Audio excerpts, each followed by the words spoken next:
పాకిస్తాన్పై ఇటీవల జరిపిన దాడిలో భారత వైమానిక దళానికి కూడా నష్టం వాటిల్లిందని chief of defence staff Anil Chauhan అంగీకరించారు.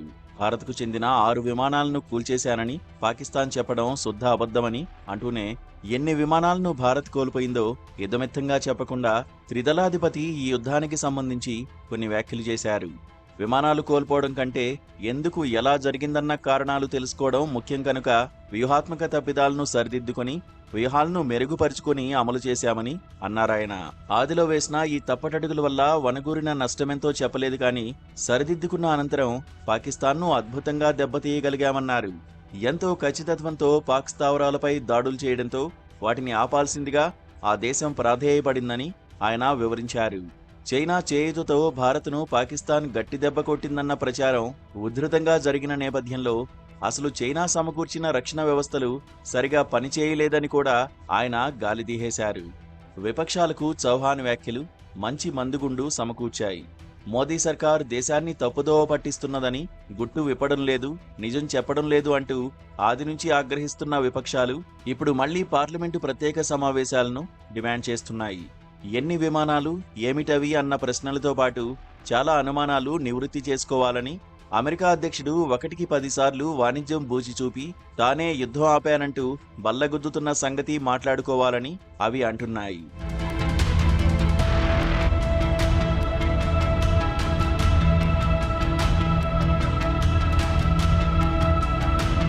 కాల్పుల విరమణ ఒప్పందంలో ఉన్నదేమిటో జనానికి తెలియనక్కర్లేదా అన్నది మంచి ప్రశ్న. ఇప్పటివరకు పొరుగుదేశం చెబుతున్న గొప్పలను, లెక్కలను సహజంగానే నమ్మకపోవడంతో పాటు అంతర్జాతీయ మీడియాను, రక్షణ రంగ విశ్లేషణలను సైతం భారతీయులు అనుమానించారు. పాక్ మీద ప్రేమతో పాశ్చాత్య దేశాలన్నీ అసత్యాలు ప్రచారం చేస్తున్నాయని భావించారు. కానీ యుద్ధం ముగిసిన 3 వారాల తర్వాత చౌహాన్ చేసిన వ్యాఖ్యలు ఆశ్చర్యంతో పాటు కీలకమైన ప్రశ్నలు లేవనెత్తుతున్నాయి. యుద్ధం అన్నాక నష్టాలు సహజమని అప్పట్లో ఎయిర్ మార్షల్ భారతి ఇప్పుడు చౌహాన్ ప్రత్యేకంగా ఉద్ఘాటించాల్సిన అవసరం ఏమీ లేదు. పోరాటంలో నెగ్గడంతో పాటు పోగొట్టుకోవడం కూడా ఉంటుందని సామాన్యుడికి సైతం తెలుసు. అయితే 5 విమానాలను కూల్చినట్టుగా పాక్ తొలి రోజునే చేసిన ప్రకటనను వమ్ము చేయడానికి కాబోలు వాయుసేన పైలట్లందరూ సురక్షితంగా తిరిగొచ్చారని చెప్పి వైమానిక నష్టాలేమీ జరగలేదు అన్నట్టుగా ఎయిర్ మార్షల్ దేశ ప్రజలకు ఓ అభిప్రాయాన్ని కలిగించారు. సరికొత్త ఒప్పందంతో ఫ్రాన్స్ నుంచి మరింత ఖరీదుకు కొనుక్కున్న రాఫెల్కు అప్రదిష్ట రాకూడదన్న జాగ్రత్త అందులో ఉండి ఉండవచ్చు. ఇప్పుడు సిడిఎస్ చౌహాన్ పాకిస్తాన్ అంటున్న స్థాయిలో కాకుండా నష్టం అధికంగానే సంభవించిందని తేల్చేశారు.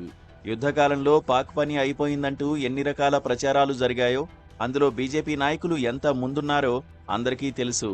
ఆ ఉద్వేగాల మధ్య మరోపక్క పాకిస్తాన్ దీనికి ప్రతీకారంగా మరింత విషప్రచారం సాగించిన నేపథ్యంలో వాస్తవిక స్థితిని చెప్పడానికి సైన్యం కత్తిమీద సాము చేయాల్సి వచ్చింది. అయితే సత్యాన్ని దాచడం వల్లనో, అర్ధసత్యాలు చెప్పడం వల్లనో అసత్య ప్రచారాలను వమ్ము చేయడం సాధ్యం కాదు.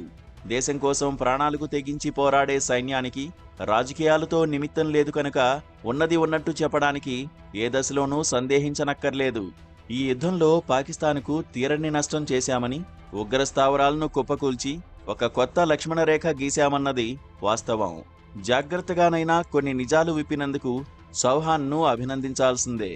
అయితే 3 వారాల తర్వాత కూడా అది 145 కోట్ల మంది దేశ ప్రజల సమక్షంలో గాక కఠినమైన ప్రశ్నలు, విశ్లేషణలు ఎదుర్కొనే సందర్భంలో ఒక విదేశీ వేదిక మీద జరగడం కాస్తంత అసంతృప్తిని కలిగిస్తున్న మాట నిజం.